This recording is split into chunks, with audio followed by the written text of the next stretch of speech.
क्या नक्सलियों की आवाजाही बढ़ गए हैं दक्षिण पूर्व क्षेत्र में, खासकर दक्षिण पूर्व रेलवे की जो जुरिस्डिक्शन है इसके अंदर? किस तरह की सुरक्षा कवच हमारे इस रेलवे के अंदर है, इस पूरे मामले में विस्तार से जानने की कोशिश करेंगे। हमारे साथ है मिस्टर संजय मिश्रा। संजय जी आईजी दक्षिण पूर्व रेलवे की, आरपीएफ जो सुरक्षा देखते हैं दक्षिण पूर्व रेलवे की, उनके आईजी साहब हैं, और आईजी होने के नाते पूरा सुरक्षा की कवच उनके अंडर में है, उनकी जिम्मेदारी है। नमस्कार संजय जी। नमस्कार। एएनएम न्यूज़ से बात करने के लिए शुक्रिया। Thank you. सबसे पहले जो सवाल मैं पूछना चाहूँगा कि यहाँ पे बड़े बड़े रेलवे की घटना घटी है, जिस तरह से टेररिस्ट एक्टिविटी अगर हम कहें वो नक्सलियों के द्वारा पिछले, हालांकि 2-3 साल में कुछ हुआ नहीं है, मगर इससे पहले जो 2-3 घटनाएं हुई है, और नक्सलियों जब यहाँ पे उनकी जो विस्तार थी तो उस समय में बहुत बड़े बड़े घटना घटी है। तो इस मामले में आज की दिन में, आज की तारीख में स्थिति क्या है और किस तरह से इस पर आप नज़र बनाए रखे हैं? देखिए, जहाँ तक नक्सलियों की उपस्थिति साउथ ईस्टर्न रेलवे में इसका सवाल है, पहले की तुलना में काफ़ी कम है। और पिछले 3 वर्षों में 2 घटनाएं हुई हैं। वो सोनुआ लोटा पहाड़ सेक्शन, ये चक्रधरपुर डिवीज़न में आएगा, जहाँ ट्रैक पर ब्लास्ट किया गया था। उससे कुछ नुकसान नहीं हुआ था, ना ही कोई कैजुअलिटी हुई थी। और हाँ, उनका मूवमेंट अभी भी उन क्षेत्रों में है। जहाँ तक नक्सल या नक्सलियों के अगेंस्ट में क्या सुरक्षा कवच है साउथ ईस्टर्न रेलवे में, ये प्रश्न उठता है। देखिए, हमारे पास इंटेलिजेंस एजेंसी है, राज्य सरकार की इंटेलिजेंस एजेंसी है, केंद्र सरकार के पास इंटेलिजेंस एजेंसी है। आपस में समन्वय बैठकें होती रहती हैं, इंफॉर्मेशन शेयर आपस में हम लोग करते रहते हैं, और जैसा इनपुट मिलता है उसके हिसाब से हम लोग प्रिकॉशनरी और प्रिवेंटिव मेजर्स लेते हैं। इसके अलावा जैसा आपको मालूम होगा कि जगह जगह पर आरपीएफ की पोस्ट है और आउटपोस्ट है। वहाँ पर्याप्त मात्रा में हमारे बल सदस्य अवेलेबल होते हैं और वो प्रॉपरली ट्रेंड होते हैं। उनको क्या करना है, क्या नहीं करना है, इस संबंध में ट्रेनिंग होती है। साथ ही साथ हमारा अपना इंटेलिजेंस विंग है, क्राइम विंग है। तो सूचनाएं हमको चारों तरफ से मिलती रहती हैं और हम उन सूचनाओं के आधार पर कार्रवाई करते हैं। तो जहाँ तक नक्सलवाद का संबंध है, इस क्षेत्र में पूर्णतः नियंत्रण में है और ऐसी कोई सूचना नहीं है कि ये बढ़ने वाला है या बढ़ रहा है। तो ये थ्रेट परसेप्शन की अगर बात करें तो क्या यकीनन आप इस थ्रेट परसेप्शन को ज़ीरो कहते हैं, या एक अनुमानिक स्तर पर आगे जाके आगे के लिए आप एक कवच बना के रखा हुआ है? नहीं, ज़ीरो तो नहीं कहा जा सकता है। देखिए, उनका मूवमेंट तो है ही। ये बात अलग है कि रेलवे के क्षेत्र में घटनाएं नहीं हो रही हैं, लेकिन इक्का दुक्का घटनाएं जो सिविल एरिया में होती रहती हैं, जो हम सब जानते हैं। तो सुरक्षा के जो उपाय हैं वो तो हम पूरी तरह से अलर्ट रहते हैं और उसमें कोई हम कमी नहीं बरतते हैं। जो भी प्रिकॉशनरी मेजर्स हैं, प्रिवेंटिव मेजर्स हैं, हम राज्य सरकार के साथ सहयोग, local police, GRP, state intelligence, उनके साथ पूरा समन्वय स्थापित करके हम हर प्रकार के मेजर्स लेते रहते हैं। आज के तारीख में संजय जी, आपके सामने सबसे बड़ी चुनौती क्या है?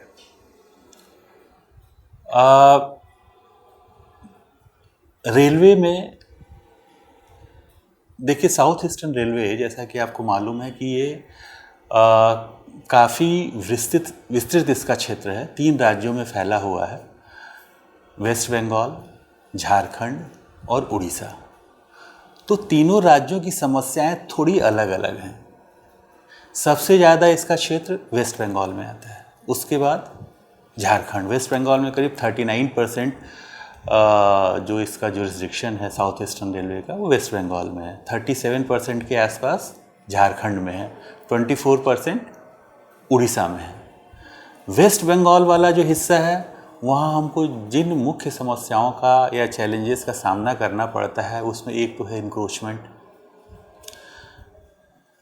और इंक्रोचमेंट से होता क्या है कि जो डेवलपमेंट के कार्य होने हैं वो कहीं ना कहीं प्रभावित होते हैं, और डायरेक्टली या इनडायरेक्टली इसका असर रेलवे यूज़र्स पर पड़ता है।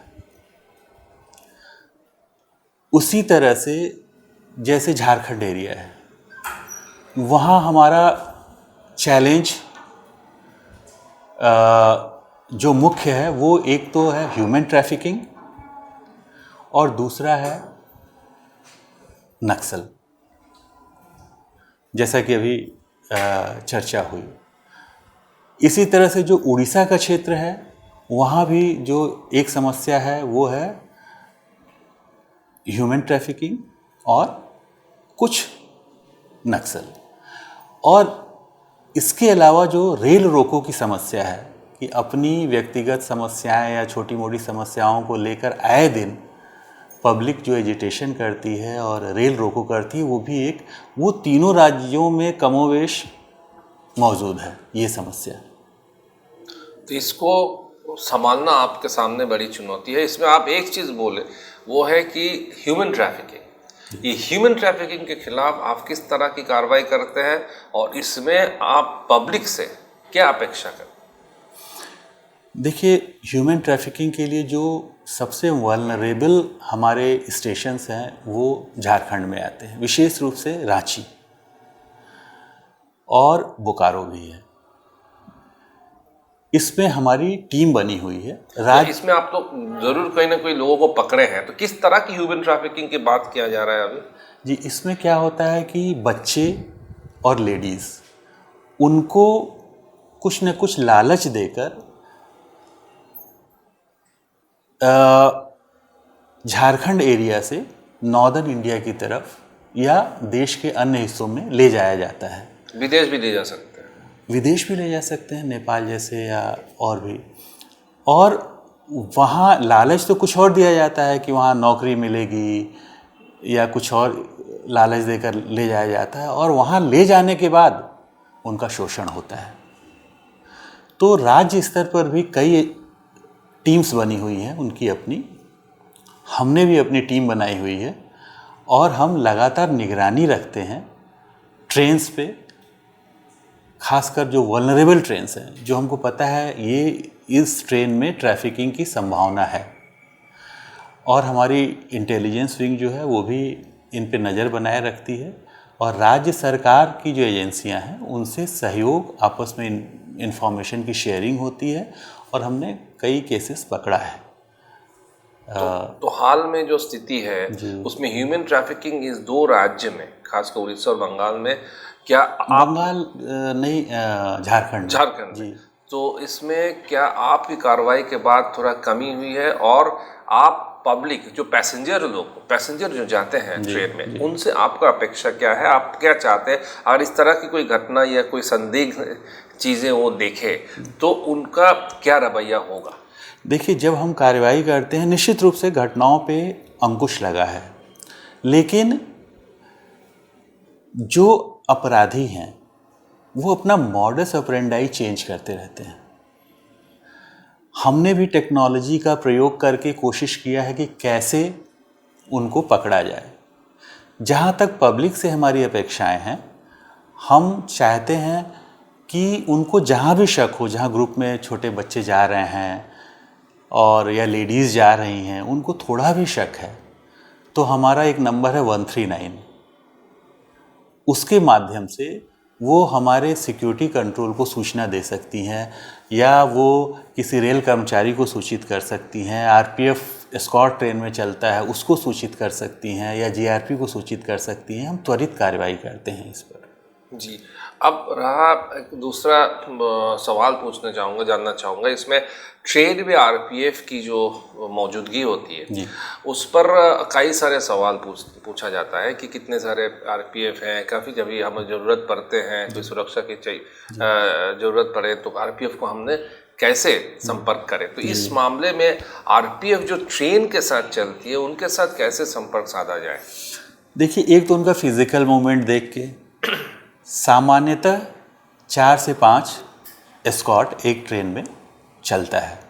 वो फुली आर्म्ड रहता है, आर्म्स एंड एमुनिशन के साथ चलता है। उसके पास एफआईआर फॉर्म्स होते हैं, वॉकी टॉकी होती है।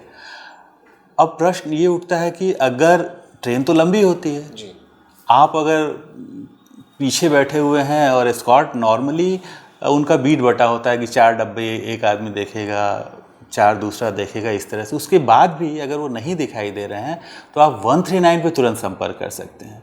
और हमारा एक ट्रेन एस्कॉर्टिंग मॉड्यूल बना हुआ है। आपको ये जानकर खुशी होगी कि आरपीएफ ने बड़ी तेज़ी से मॉडर्नाइजेशन की ओर काम किया है जी, और टेक्नोलॉजी का भरपूर उपयोग किया है।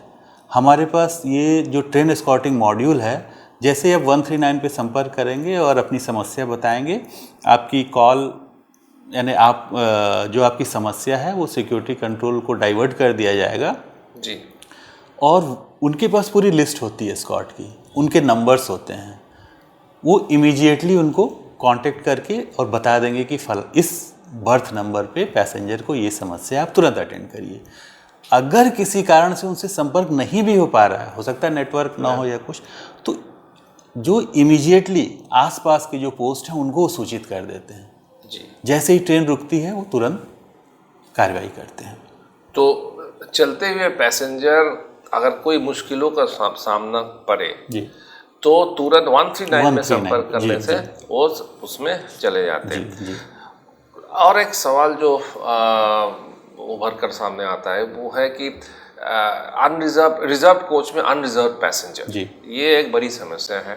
और दूसरा चीज़ साथ ही साथ हॉकर्स, जी। काफ़ी ट्रेन में लॉन्ग डिस्टेंस फास्ट ट्रेन में, एक्सप्रेस ट्रेन में हॉकर्स के, तो इस पर आरपीएफ कोई कार्रवाई कर रहे हैं या कुछ सोच विचार कर रहे हैं इनको कम करने के लिए? देखिए, हॉकर्स एक बड़ी पुरानी समस्या है और ये कहीं ना कहीं डिमांड और सप्लाई से भी जुड़ी हुई है।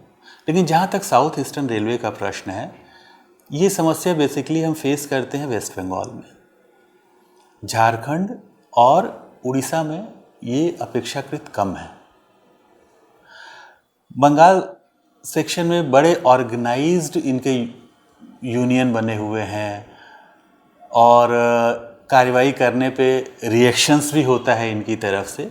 लेकिन आरपीएफ को इनके खिलाफ कार्रवाई करने के पावर्स हैं और हम लगातार इनके विरुद्ध अभियान चलाकर डेली इनके अगेंस्ट में कार्रवाई करते रहते हैं, जिससे कि पैसेंजर्स को कोई असुविधा न हो। और रहा वो रिजर्व कोच में अनरिजर्व पैसेंजर्स की बात, जी, यहाँ भी फिर वही बात आती है कि डिमांड और सप्लाई की।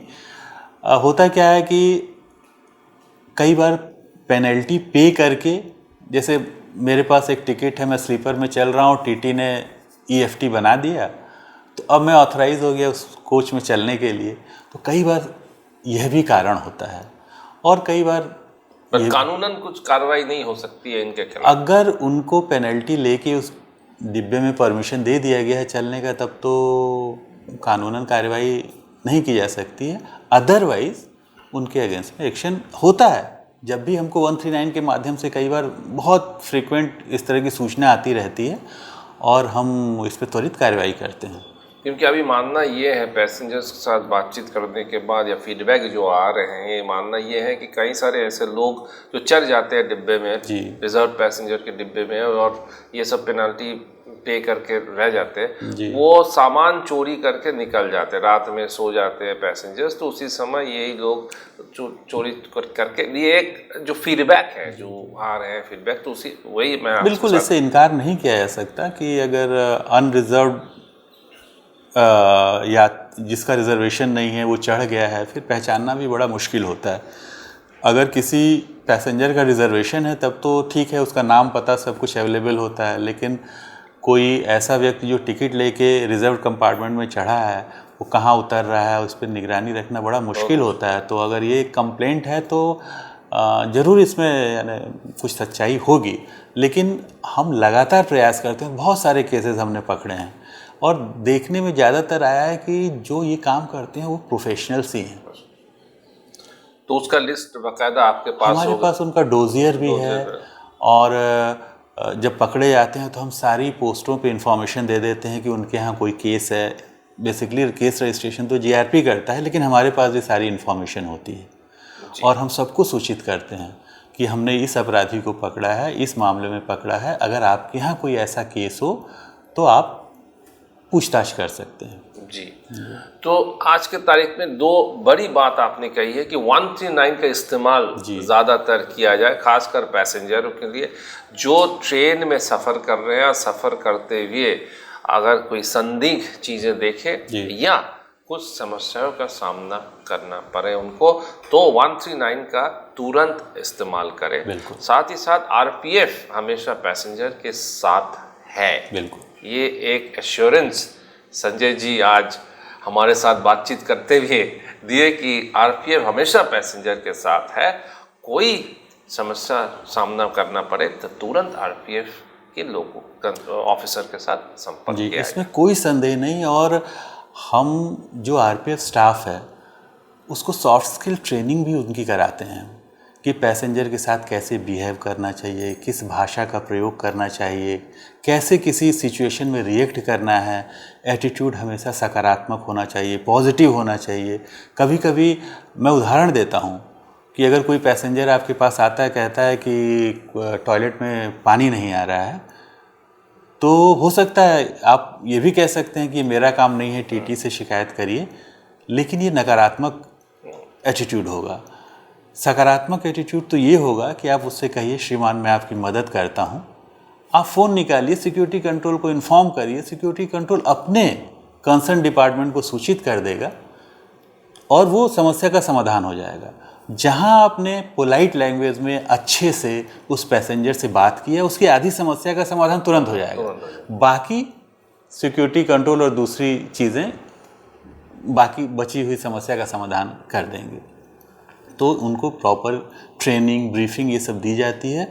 और आरपीएफ स्टाफ, एक्सेप्शंस हर जगह होते हैं, लेकिन बहुत ही पैसेंजर फ्रेंडली फोर्स है। और मैं पूरे विश्वास के साथ कह सकता हूँ कि पैसेंजर्स की अपेक्षाओं पर वो पूरा खरा उतरेगी ये फोर्स। पैसेंजर की अपेक्षा पर खरा उतरेगी। इसी बातों पर संजय जी हमारे साथ बातचीत करने के लिए धन्यवाद।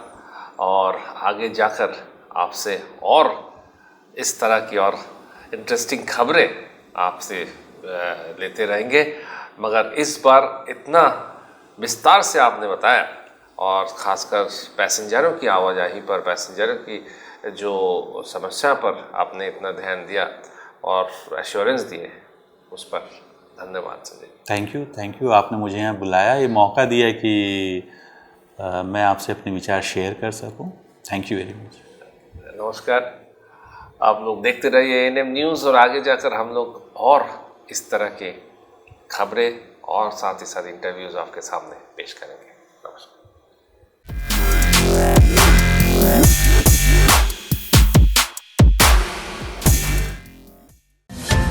Please don't forget to subscribe our channel and also click the bell icon to get the latest updates.